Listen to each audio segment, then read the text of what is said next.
Hello everyone, welcome to legal corpus. और आज हम देखेंगे बिहार जुडिशरी का 2000 का क्वेश्चन पेपर और उसको सॉल्व करेंगे विद एक्सप्लेनेशन। और आगे के 2018 तक के सारे क्वेश्चन पेपर अगले पार्ट्स में देखने के लिए चैनल को सब्सक्राइब कर लें और इसको आज हम देखेंगे विद एक्सप्लेनेशन। तो चलिए देखते हैं। तो क्वेश्चन 51 से स्टार्ट करते हैं। चलिए देखते हैं द इंडियन एविडेंस एक्ट। तो इसका बी ऑप्शन जो है वो सही है, does not apply to the proceeding before an arbitrator. इसका एक्सप्लेनेशन सेक्शन 3 में दिया है और कोर्ट के डेफिनेशन के साथ जो एक्सक्लूड किया गया है वो आर्बिट्रेटर को एक्सक्लूड किया गया है, उसकी प्रोसीडिंग को एक्सक्लूड किया गया है। 52 से देखते हैं, when ever it is provided in the Indian evidence act that court में प्रिज्यूम अ फैक्ट। अब 4 ऑप्शन दिए होंगे और इसमें ए ऑप्शन जो था, मे call for proof of that fact. Kind of presumption has been given in section 4 of Indian Evidence Act. There are following kinds of presumptions: may presume, shall presume and conclusive proof. तो इसका explanation section 4 में दिया गया है। तो 53 question देखते हैं। Under the provision of Indian Evidence Act, इसका ऑप्शन बी जो है, admission and confession have different meaning। तो ये करेक्ट आंसर है और ये बोलता है एक्सप्लेनेशन सेक्शन 17 to 23 डील करता है एडमिशन और section 24 to 30 deal with the confession. अगला देखते हैं 54 question, relevant entries in the books of account alone. इसमें 4 ऑप्शन दिए होंगे, उसमें सी ऑप्शन जो है वो सही है, are not sufficient to charge any person with liability. इसका एक्सप्लेनेशन दिया हुआ है। Section 34 of Indian Evidence Act says entries in the book of account, including those maintained in the electronic form regularly kept in the course of business, are relevant whenever they refer to a matter into which the court has to inquiry, but such statements shall not alone be sufficient evidence to charge any person। यानी कि उसको लिया जा सकता है, refer किया जा सकता है और कोर्ट की इंक्वायरी में उसको लाया जा सकता है, बट वो एक मात्र एक एविडेंस का पीस ऐसा नहीं बनेगा कि उसको कंक्लूसिव मान के किसी को चार्ज कर दिया जाए, यानी किसी को लाइबल ठहरा दिया जाए। तो इस बात को जो है सेक्शन 34 बोलता है। और ये था question 54, relevant entries in the book of account alone, तो उसकी क्या वैल्यू है। अगला क्वेश्चन देखते हैं 55, the question before the court of rig of a ship, a protest made by the captain, attendance cannot be produced। तो इसका जो डी जो ऑप्शन है इज़ रेलिवेंट फैक्ट। तो इसका एक्सप्लेनेशन दिया है, the given problem is based on the illustration H section 32 Indian evidence act. तो ये एक जो प्रोविज़न है वो इसको जो है इलस्ट्रेशन के थ्रू इस चीज़ को डील किया गया है। अब 56 देख लेते हैं, in criminal cases the fact that person accused is of good character. अब person accused of a good character, इसमें जो ऑप्शन होगा सो देख लेते हैं। पहला ऑप्शन दिया है, is not a relevant fact, is a relevant fact, can not be proved, is conclusive fact. तो इसका जो बी ऑप्शन है सेक्शन 53 बोलता है, Indian evidence act in a criminal proceeding the fact that person accused is of good character is relevant, मतलब कि वो relevant माना जाएगा। 53 बहुत इंपॉर्टेंट है, कैरेक्टर व्हेन रेलिवेंट 52 से लेके 55 तक जितने भी प्रोविज़न है उनको देख लीजिएगा, बहुत इंपॉर्टेंट है। अगला 57 content of document can be prove by. तो contents of document can be prove by जो प्राइमरी और सेकेंडरी एविडेंसेस होते हैं उनके थ्रू होता है। तो ऑप्शन ए, तो सेक्शन 61 बताता है, contents of document may be prove by either by primary और बाई सेकेंडरी एविडेंसेस। 58 देख लेते हैं, when a document purporting to be a power of attorney duly authenticated as required by law is produce, तो उसको court shall presume in its execution and authentication, मतलब कि court उसको presume करेगी। तो इसका जो एक्सप्लेनेशन है वो 85 में दिया गया है। 85 क्या बोलता है, court shall presume that every document purporting to be a power of attorney and to have been executed before and authenticated by notary public notary public or any court, judge, magistrate, Indian council, vice council or representative of the central government was so executed and authenticated. मतलब इस चीज़ को कौन देखेगा? Court. अगला देख लेते हैं 59. The burden of proving the existence of the circumstances bringing the case with in the general exception in Indian evidence act is, किसके ऊपर रहेगा? जब बर्डन ऑफ प्रूफ जो है वो प्रूव करना पड़ेगा जब जनरल एक्सेप्शन की बात आएगी, यानी कि आप सेक्शन 105 की बात करते हैं, वहाँ जहाँ पे आप उस चीज़ का डिफेंस लगते हैं कि ये चीज़ लाई करती है जनरल एक्सेप्शंस में, तो ये एक्यूज़ को प्रूव करना पड़ेगा, यानी कि burden of proof is on accuse. तो वही चीज़ है जो एक्सप्लेनेशन में बोला गया. Section 105 of Indian evidence act इस चीज़ को डील करता है. तो क्वेश्चन 60 देख लेते हैं. Admissibility of evidence is to be decided by, तो इट इज़ अपॉन द जज. तो option B is correct. Section 136 of Indian evidence act explanation में बताया गया है, और यहाँ पे जज को पावर होती है कि वो एविडेंस की एडमिसिबिलिटी चेक करने की पावर रखता है कि वो रेलिवेंट है, और अगर फिट मानता है वो तो उस चीज़ को एडमिट करने की पावर रखता है वो. 61 देख लें. A is accused before the court of session of attempting to a murder of a police officer while on his trial before be a session जज.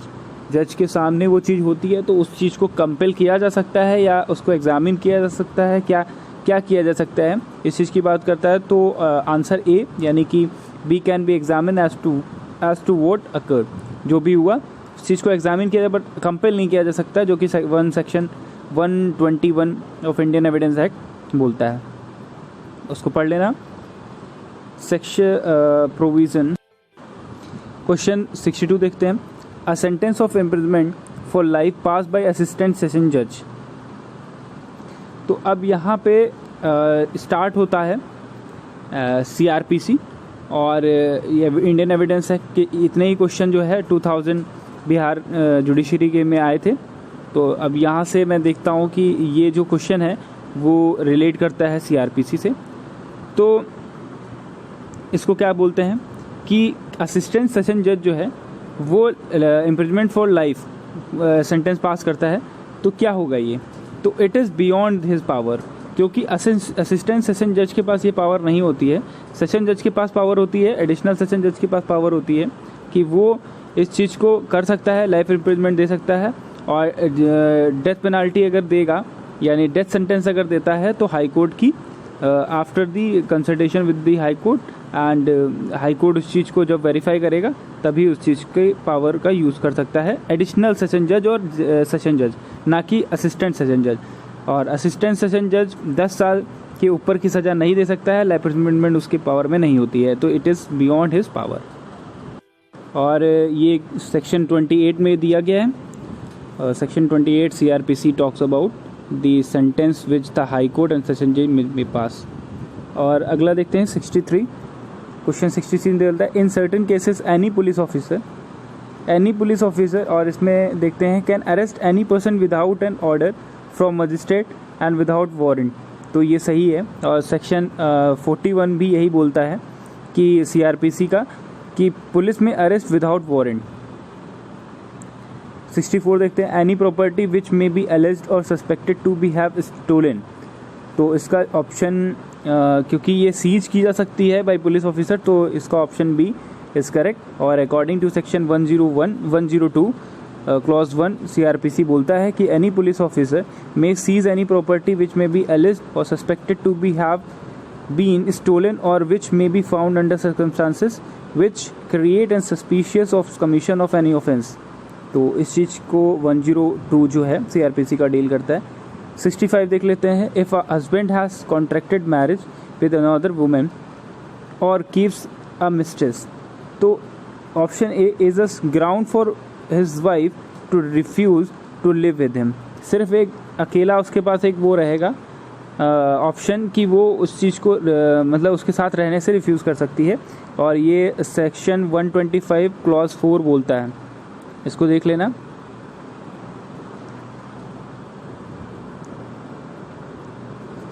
अगला क्वेश्चन देखते हैं 66. A magistrate making an order of alteration of an amount of maintenance तो may increase the amount above 500 per month.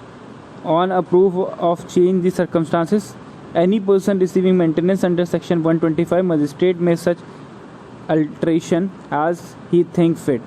वो जितना चाहे उतना कर सकता है, बढ़ा सकता है. और interim maintenance as in the case section 127 के तहत. Where two courts subordinate to the same high court have taken cognizance of the same offence, the question arises as to which of them shall try the offence. अगर किसी high court के तहत जैसे कि कोई district है और उसमें दो कोर्टें हैं और अलग अलग डिस्ट्रिक्ट में कोई केस गया है उस सेम कॉज ऑफ एक्शन में और दोनों ने ही कॉग्निजेंस लिया है और वो एक ही हाई कोर्ट के अंदर आती हैं, तो हाई कोर्ट विल डिसाइड कि वो किसके पास जाएगा. और question shall be decided by the concern high court. तो 186 clause A CRPC says that where there is two और more court have been taking cognizance of a same offence और the question arises as to which of them ought to inquire into and or try that offence. The question shall be decided if the courts were subordinate to the same high court by the high court. यानी कि वही high court के अंदर वो subordinate court आती हैं तो high court will decide under section 186 clause ए. अगला क्वेश्चन देख लेते हैं 68. इफ द कंप्लेनेंट 68 देख लेते हैं. If a complaint in writing is made to a magistrate who is not competent to take a cognizance of an offence, तो इस case में क्या होगा? तो इसका डी ऑप्शन सही है. और he shall return it for the presentation to the proper court with endorsement that to that effect. इसमें सेक्शन एक्सप्लेनेशन में देखते हैं तो सेक्शन 201 इस चीज़ को बोलता है कि अगर राइटिंग में है तो return to the presentation to proper court with endorsement to that effect, और अगर राइटिंग में नहीं है तो फिर प्रॉपर उसको डायरेक्ट कर देगा कि राइटिंग में करने के बाद उस चीज़ को कंप्लेनेंट प्रॉपर कोर्ट में ले जाए. अगला देखते हैं 69. A bail to a person apprehending arrest, यानी कि जिस चीज़ को एंटीसिपेटरी बेल का नाम दिया जाता है उस चीज़ की बात की जा रही है और यहाँ पे ऑप्शन ए जो है वो सही होगा. Can be granted by the high court और द कोर्ट ऑफ सेशन, यानी कि एंटीसिपेटरी बेल जो कि सेक्शन 438 ऑफ CRPC प्रोवाइड करता है उसमें कोर्ट ऑफ सेशन और हाई कोर्ट के पास पावर है कि ग्रांट करने की. क्वेश्चन 70 देखते हैं ना. Appeal against the acquittal made by a metropolitan magistrate shall lie to. अगर एक्विटल हो गया है मेट्रोपॉलिटन मजिस्ट्रेट के थ्रू तो उस चीज़ की अपील जो है वो कहाँ पे जाएगी? तो अकॉर्डिंग टू एक्सप्लेनेशन में देखते हैं.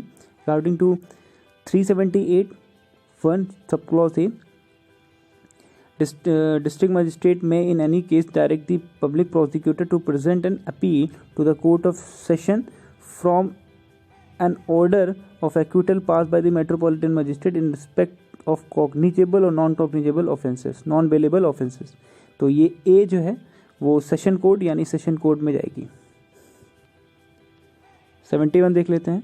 The registrar of provincial small cause can when conferred with jurisdiction by the state government to try suit upon the limited pecuniary jurisdiction.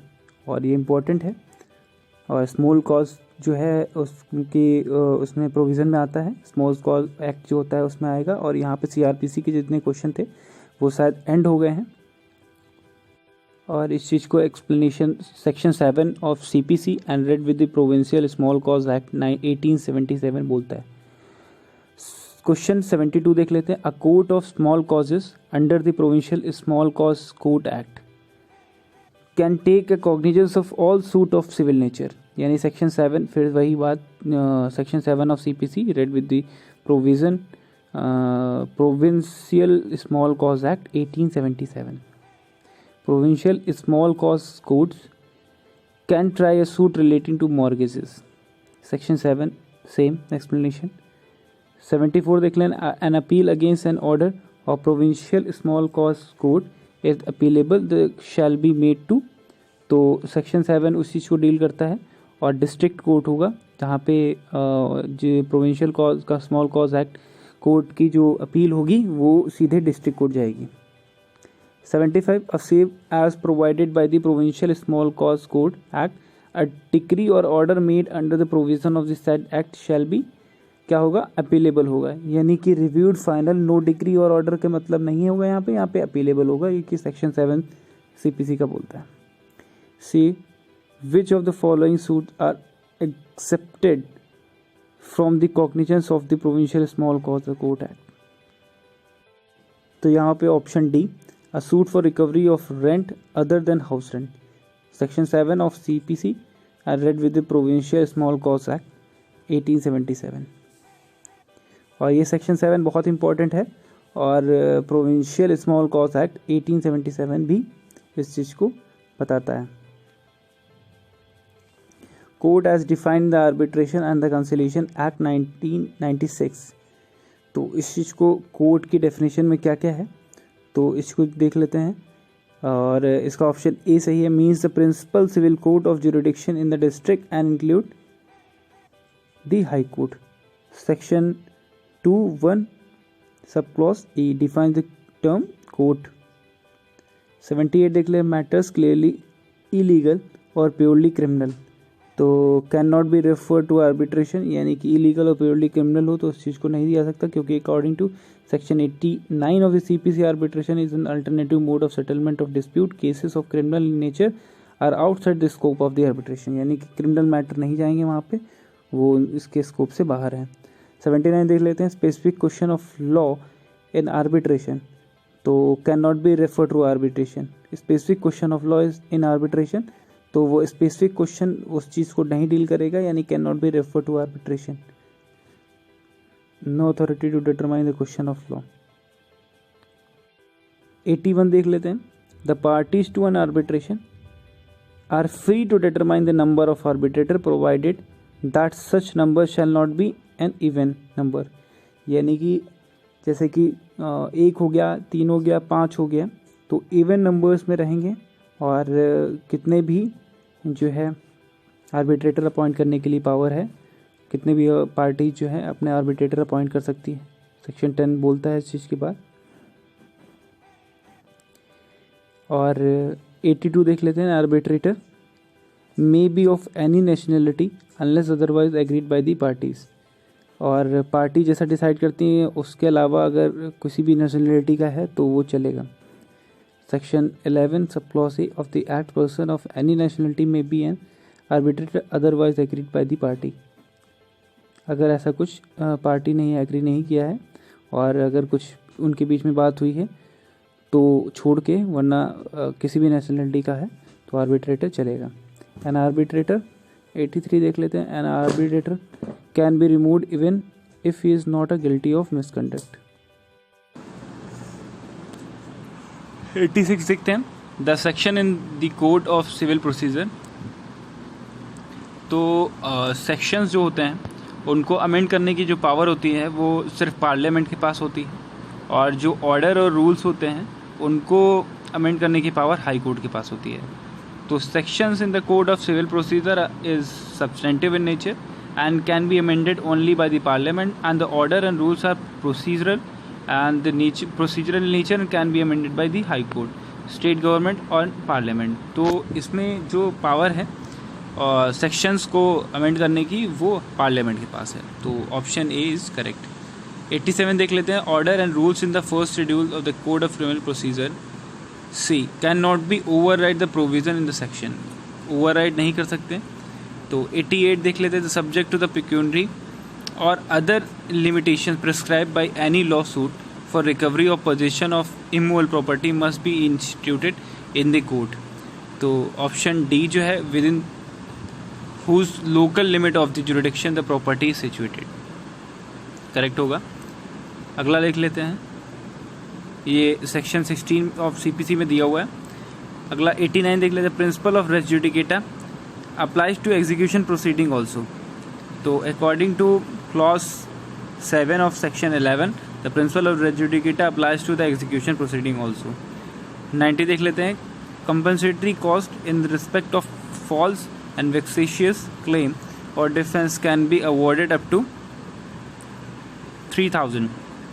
clause 2 section 35A says that no court shall make any such order for payment of the amount exceeding 3000 or exceeding the limit of the pecuniary jurisdiction whichever amount is less। तो 3000 से ज़्यादा नहीं होगा, और 35 section clause 2 section 35A में बताया गया। books of account are not liable to attachment and sale in execution of decree.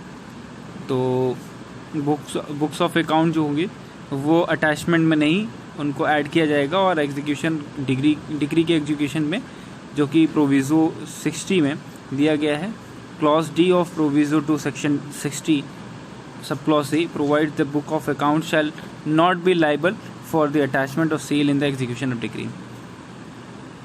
92 देख लेते हैं. An appeal shall lie be only for such orders as provided in the code of civil procedure. Section 96(1) of CPC provides that save otherwise this code or any other law of time being forced, an appeal shall lie from every decree passed by any court exercising original jurisdiction to the court authorized to hear the appeal from the decision of such court. Subclause 2 says the appeal may lie from the original decree passed ex parte. तो 96 का sub clause 1 explanation इस चीज़ को बताता है. 93 देख लेते हैं. The code of civil procedure exempts ministers of state from personal appearance in the court. तो ये सेक्शन 133 बताता है कि पर्सनल अपीयरेंस कुछ लोगों की नहीं हो सकती है और एग्जेम्प्ट किया गया है, एग्जेम्पशन है. तो president of India, vice president of India, speaker of house of people, Ministers of Union States, Judges of Supreme Court, High Court, Governor of State and Administrator of Union Territories, Speaker of the State Legislative Assembly, Chairman of the State Legislative Council, Rulers of former Indian State. तो ये सब exempted हैं personal appearance से. और 94 देख लेते हैं. A plaintiff can unite several causes of action in the same suit against the same defendant. According to order 2 rule 3, the plaintiff may unite in the same suit several causes of action against the same defendant. Same defendant के खिलाफ वो join कर सकता है और several suit ला सकता है. और सेवरल सूट नहीं, इसमें सेवरल जो कॉजेज होंगे उनको एक कर सकता है एक सूट में. 95 देख लेते हैं. द कोर्ट और इसका the court can allow the amendment of प्लेडिंग at any stage of proceeding. तो किसी भी प्रोसीडिंग की स्टेज पे कोर्ट जो है अलाउ कर सकती है अमेंडमेंट के लिए, जो कि section order 6 rule 7 of CPC, court can allow the amendment of प्लेडिंग at any stage of the proceeding. 96 देख लेते हैं. The court has power to record admission of the parties at any stage of the proceeding. किसी भी stage पे वो record कर सकती है. According to order 12 rule 3A, court has power to record admission. According to rule 3A, notwithstanding that no notice to be admitted document has been given under rule 2, the court may at any stage of the proceeding before it of its own motion call upon any party to admit any document and shall in such case record whether the party admits or refuses or neglects to admit such documents. 97 देख लेते हैं. No one shall order to attend the court in the person to give evidence unless he reside within 50 kilometer from the court. और अगर नहीं है तो no one shall order to attend the court in the person to give evidence. 50 kilometre का दायरा होना चाहिए. Affidavit to be filed in the court can be authenticated by जज or the magistrate or notary. 99 an application for review of an order or decree can be made to the court that made the order or pass the decree. Inherent power of the court can be exercise. तो ये जो है वो section 151 of the CPC talk about the inherent powers of the court. These power can be use by any court not only by the high court for the end of the justice to prevent the abuse of the process of the court. तो इसमें option जो A है for the end of the justice to prevent the abuse of the process of the court. तो 100 question जो थे वो Bihar judiciary के 2000 में आए हुए थे और इसमें 50 जो थे वो जीएस का पार्ट था और 150 जो अदर पार्ट था वो लॉ का था। तो इसमें 100 क्वेश्चन को कवर किया है।